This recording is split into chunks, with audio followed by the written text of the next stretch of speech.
Hello to my fellow history lovers. We have one question and then a modern day comparison. This question is, right here, whose career was targeted by conspirators in the Conway Cabal? And that would be none other than our own George Washington. So I'm going to give you just a little nutshell and then I'll link to a longer video because I want to get on to modern days in comparison.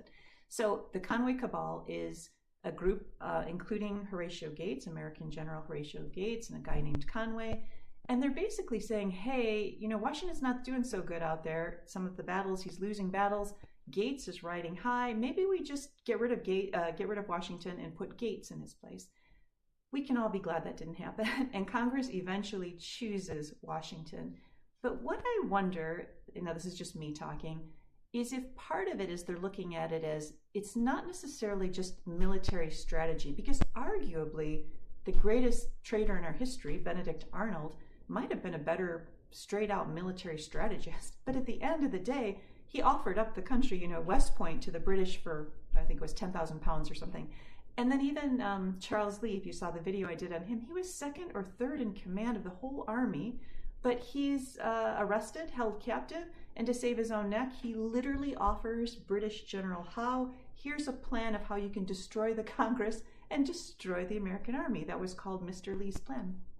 But I think Washington would not have done that. And the reason I say that, and I think Congress was looking at the question of character and motivation, because twice Washington will walk away from power. So at the end of the Revolutionary War, country is a disaster. We don't have a strong federal government, we don't have money, and a lot of people said, just take the power. I know there's rules, forget the rules, take the power.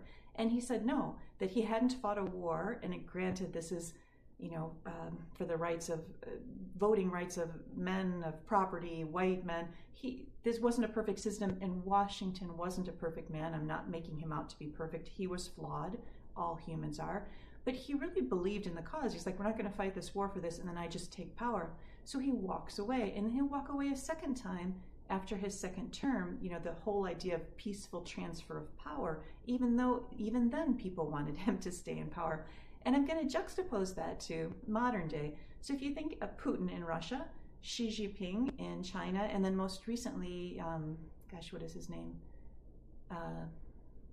Bukele in El Salvador, they all changed their constitutions so that they can stay in power. So when I say we look back at this, and not only will Washington he won't go after Conway, he won't go after Gates, won't try to arrest them, have some vengeance.